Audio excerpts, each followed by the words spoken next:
Bismillahirrahmanirrahim. Assalamualaikum warahmatullahi wabarakatuh. Perkenalkan, nama saya Siti Mutmainnah dari Perbankan Syariah semester 1 Institut Agama Islam Nazhatul Tulab. Pada kesempatan kali ini, saya akan mempresentasikan kerangka kerja tim dalam perusahaan. Agenda yang akan saya bahas adalah 1.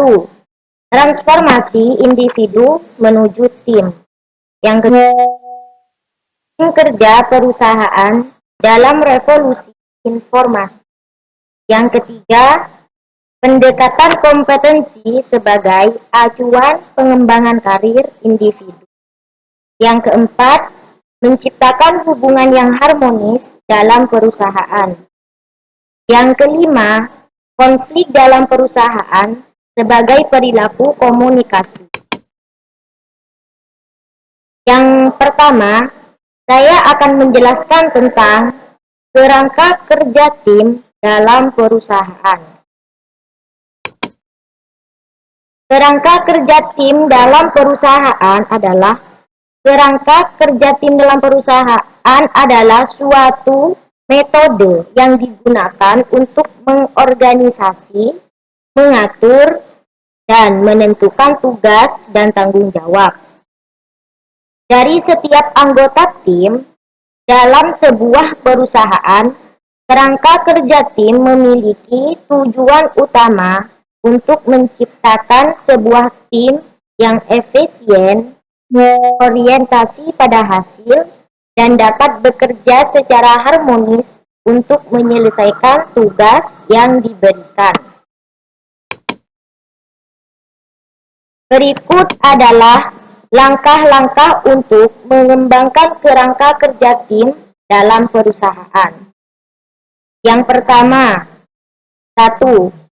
Identifikasi tugas dan objektif tim.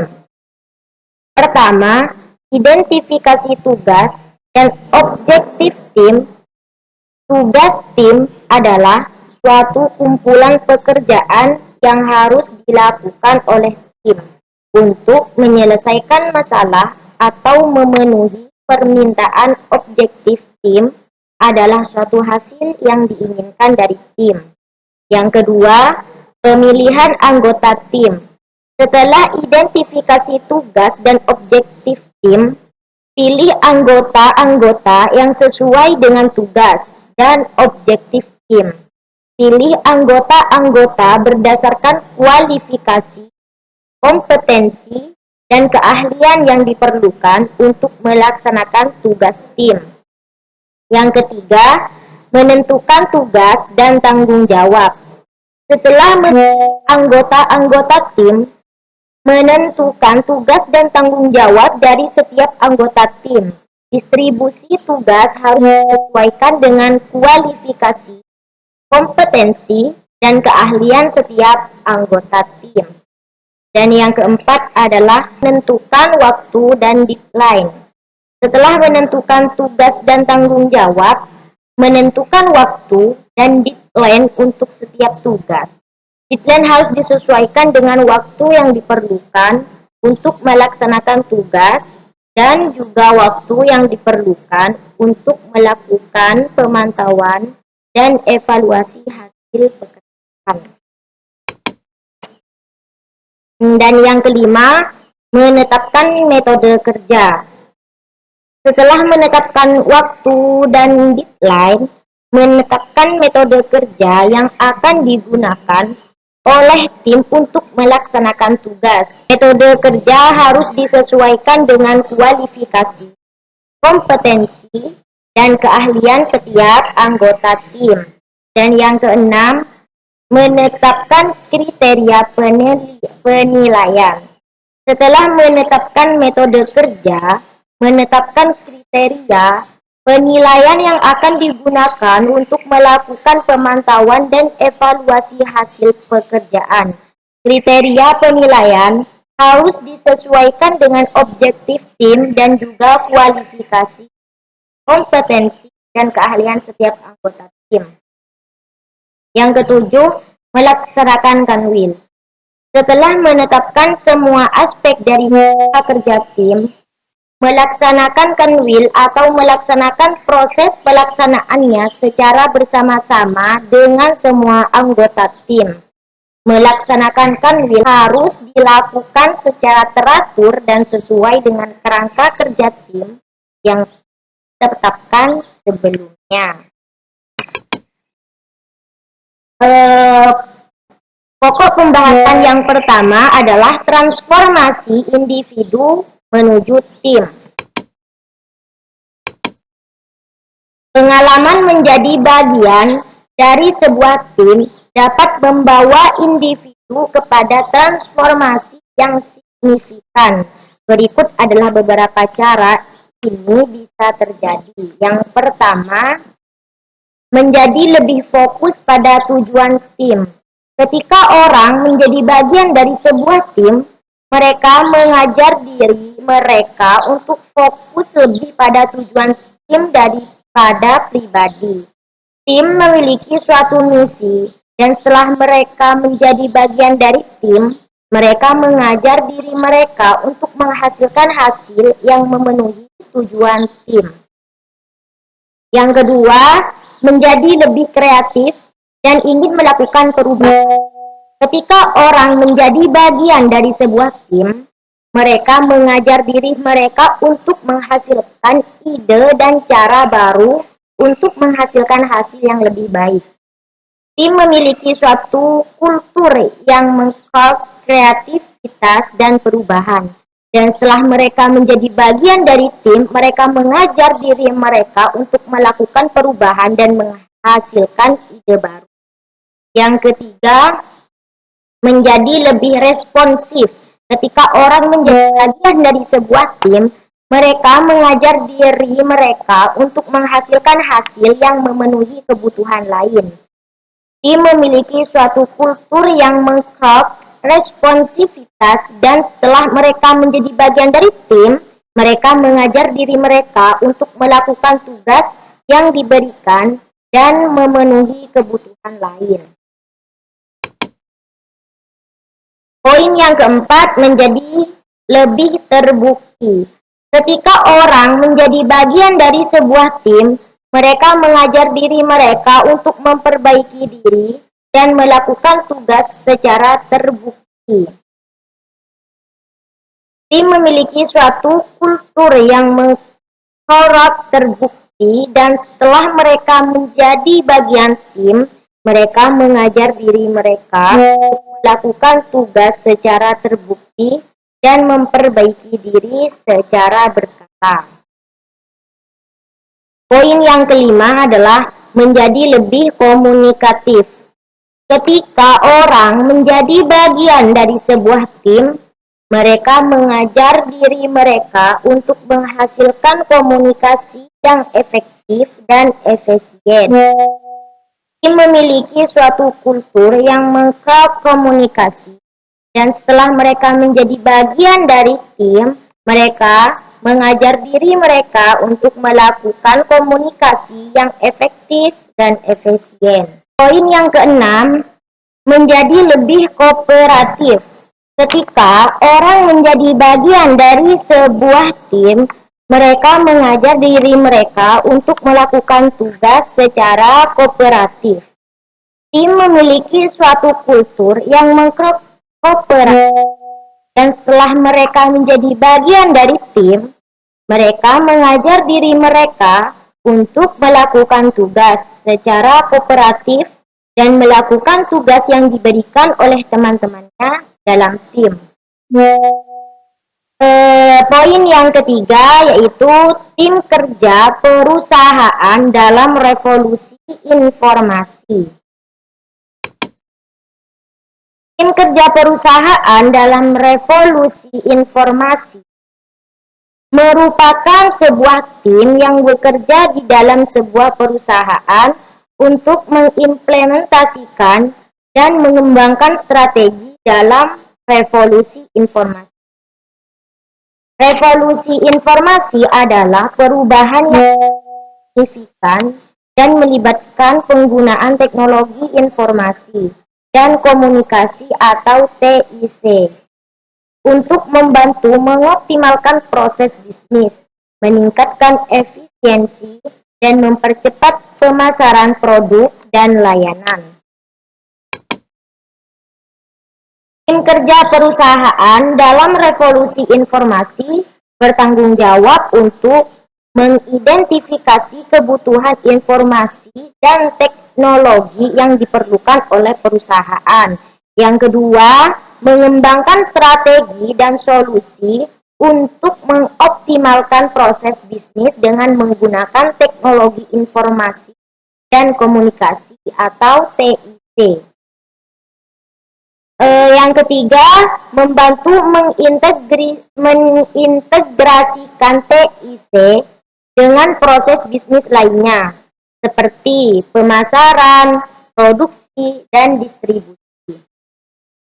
Yang keempat, membantu mengembangkan keterampilan dan ketahuannya karyawan dalam menggunakan TIC. Yang kelima, mengelola risiko yang berhubungan dengan penggunaan TIC, seperti resiko keamanan data, resiko kesalahan sistem, dan resiko kegagalan teknologi. Yang keenam, membantu mengoptimalkan kualitas data dan informasi yang digunakan dalam proses bisnis. Yang ketujuh, menjaga integritas data dan informasi dari mulai sampai akhir proses bisnis.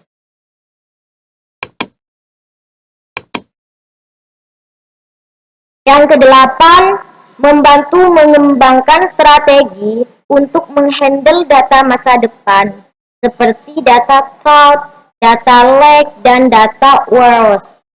Yang kesembilan, membantu mengembangkan strategi untuk menghandle data yang berasal dari sumber eksternal seperti data sosial media, data sensor, dan data machine learning.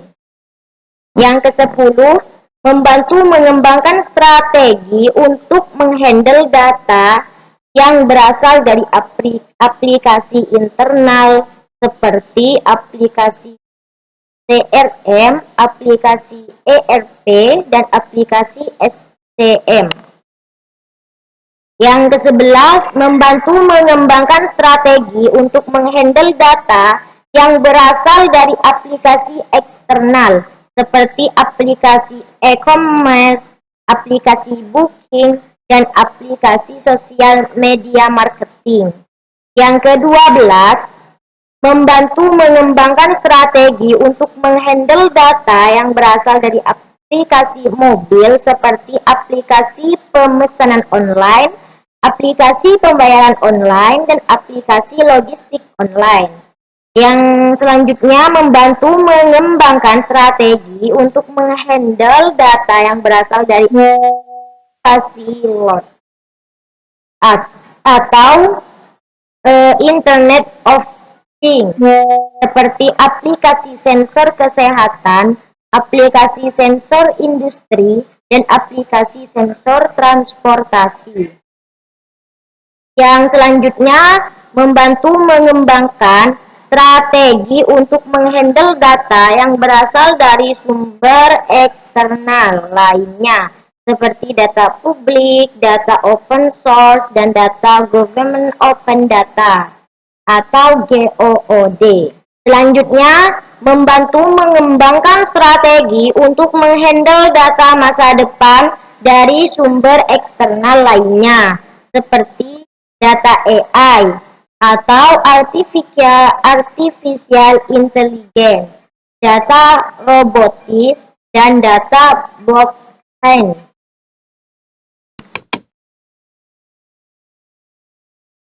Selanjutnya, poin yang keempat, menciptakan hubungan yang harmonis dalam perusahaan.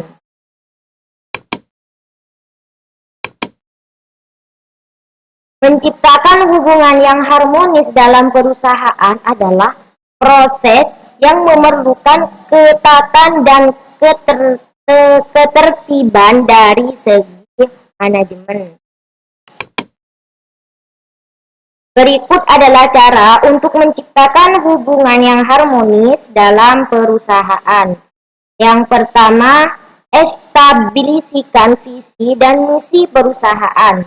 Sebagai pemimpin, Anda harus membuat visi dan misi perusahaan yang jelas dan menarik untuk karyawan. Ini akan menjadi latar belakang bagi karyawan untuk mengerti apa yang harus mereka lakukan dan apa yang harus mereka jauhkan. Yang kedua, komunikasi efektif. Komunikasi adalah salah satu aspek utama dalam menciptakan hubungan yang harmonis sebagai pemimpin. Anda harus menghubungi karyawan secara terbuka dan efektif. Komunikasi seharusnya meliputi informasi penting, masalah, dan solusi. Yang ketiga, memperoleh feedback. Memperoleh feedback dari karyawan adalah cara untuk mengetahui apa yang harus diperbaiki dalam perusahaan. Feedback dapat diperoleh melalui survei, meeting, atau one-on-one session. Selanjutnya, menghasilkan kinerja. Menghasilkan kinerja tinggi. Menghasilkan kinerja tinggi dari karyawan adalah cara untuk meningkatkan produktivitas dan kepuasan kerja. Anda harus membuat tata cara kerja yang efisien, memberikan pelatihan dan pendidikan, serta memberikan reward dan penghargaan untuk karyawan yang berhasil. Selanjutnya, menghasilkan kesatuan. Menghasilkan kesatuan dalam perusahaan adalah cara untuk membentuk suasana kerja yang harmonis dan positif. Anda harus membuat kode konduksi yang jelas dan menjamin kesatuan antara karyawan serta mengurangi konflik dan gangguan di tempat kerja.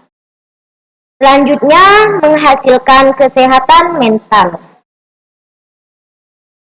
Menghasilkan kesehatan mental dalam perusahaan adalah cara untuk menjamin keutuhan mental bagi karyawan. Anda harus membuat program untuk mengurangi stres dan gangguan mental di tempat kerja, serta memberikan dukungan dan pendidikan bagi karyawan yang mengalami masalah mental. Yang ke-7, memperbaiki relasi antar karyawan. Memperbaiki relasi antar karyawan adalah cara untuk meningkatkan hubungan antara mereka secara positif dan profesional. Anda harus membuat program untuk mengembangkan relasi antar karyawan serta memberikan pelatihan dan pendidikan bagi mereka untuk mengembangkan komunikasi dan kerjasama secara profesional. Poin yang kelima adalah konflik. Poin yang kelima, konflik dalam perusahaan sebagai perilaku komunikasi. Konflik dalam perusahaan sebagai perilaku komunikasi. Konflik dalam perusahaan sebagai perilaku komunikasi merupakan salah satu bentuk konflik yang sering terjadi di lingkungan kerja. Konflik ini muncul ketika dua atau lebih orang memiliki perbedaan dalam pemahaman, interpretasi, dan penghargaan terhadap informasi yang dikomunikasikan. Konflik dalam perusahaan sebagai perilaku komunikasi dapat menimbulkan berbagai macam masalah, seperti pengurangan produktivitas. Konflik dapat menyebabkan pengurangan produktivitas karena waktu yang dibutuhkan untuk mengatasi konflik menggantikan waktu yang dibutuhkan untuk melaksanakan tugas. Yang kedua, peningkatan stres. Konflik dapat meningkatkan stres karena membuat orang merasakan bahwa mereka dihormati atau dihargai. Yang ketiga, peningkatan ketidakpuasan. Konflik dapat meningkatkan ketidakpuasan kerja karena orang merasa bahwa mereka tidak mendapatkan. Yang keempat, peningkatan turnover. Konflik dapat meningkatkan turnover karena membuat orang merasa bahwa mereka tidak mendapatkan apa yang mereka harapkan. dari pekerjaan mereka dan memutuskan untuk meninggalkan perusahaan. Pengelolaan konflik dalam perusahaan sebagai perilaku komunikasi melibatkan beberapa tahapan, seperti yang pertama, identifikasi konflik, mengetahui dan mengenali konflik sebagai perilaku komunikasi. Yang kedua, pemahaman konflik, mengetahui dan mengenali sumber konflik dan cara pemecahannya. Yang ketiga, penghargaan konflik, menghargai dan mempercayai perspektif lain dan memahami kepentingan dalam konflik. Yang keempat, keputusan konflik, menyelesaikan konflik dengan cara yang efektif dan efisien untuk menghindari peningkatan masalah lainnya. Yang kelima, evaluasi konflik, menilai hasil pemecahan konflik dan melihat bagaimana cara tersebut bisa digunakan untuk mencegah konflik dalam masa yang akan datang. Terima kasih guys. Sekian presentasi dari saya. Jika ada kesalahan, saya mohon maaf. Jika ada salah kata, mohon dimaafkan karena saya masih pelajar. Wassalamualaikum warahmatullahi wabarakatuh.